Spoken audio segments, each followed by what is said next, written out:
আসসালামু আলাইকুম ভিউয়ার্স, কেমন আছো সবাই? তো আমি চুলায় একটা কড়াই বসিয়ে দিয়েছি। তার মধ্যে আগে থেকেই কলম্বো মাছ ভেজে রেখেছি।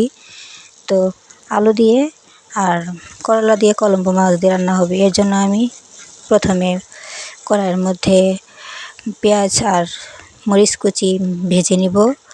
প্রথমে ভাজার পরে আস্তে আস্তে ভাজার পরে আমি এটাকে সুন্দর করে একটু আদা আর রসুন বাটা দিয়ে অ্যাড করে দিব। আদা রসুন বাটা দিলে মাছের ফ্লেভারটা একটু ভালো লাগে, গন্ধটা ভালো লাগে। তো আমি আদা রসুন দিয়ে এটাকে ভালো করে কষিয়ে নিব। তো তারপর আমি এটার মধ্যে হলুদ দিব। হলুদ দেওয়ার পরে মরিচ গুঁড়া দিব। মরিচ গুঁড়া দেওয়ার পরে আমি দিয়ে দিব স্বাদ মতো লবণ। তো লবণ হলুদ মরিচ দিয়ে সুন্দর করে আবারও আমি এটাকে কষিয়ে নিব।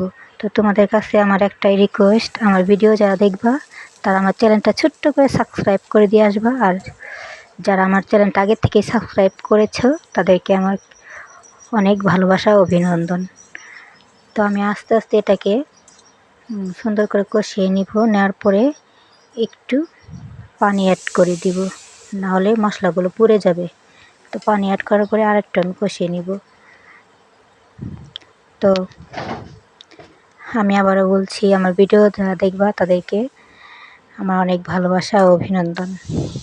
আর নতুন বন্ধু যারা আছো তারা আমার চ্যানেলটাকে সাবস্ক্রাইব করে দিবা।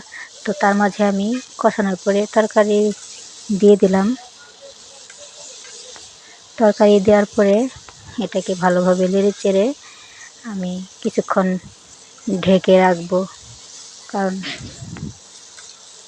কলম্বো মাছের মধ্যে এমনি কাঁটা থাকে অনেক, ভালোভাবে না রান্না করলে মজা লাগবে না। রান্নাবান্নার ভিডিও তেমন দিতে পারি না। রান্না করতে গেলে এক্সট্রা একটা লুক লাগে ভিডিও করার জন্য। আমার স্ট্যান্ড ক্যামেরা নেই, এত সুন্দর করে ভিডিও করতে পারি না।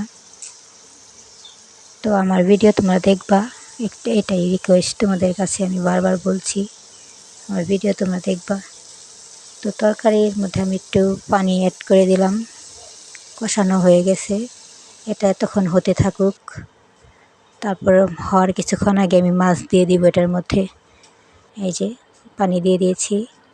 এখন আমি ঢাকনা দিয়ে ঢেকে রাখার পরে কিছুক্ষণ পরে আমি আবার আসলাম, দেখলাম যে তরকারি বলক হয়ে এসেছে। এখন মাছ দেওয়া দরকার, তো মাছ দিলাম একটা একটা করে।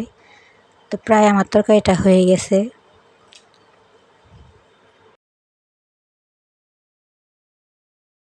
আমি এটাকে আবারও ঢেকে দিব আর একটু হওয়ার জন্য।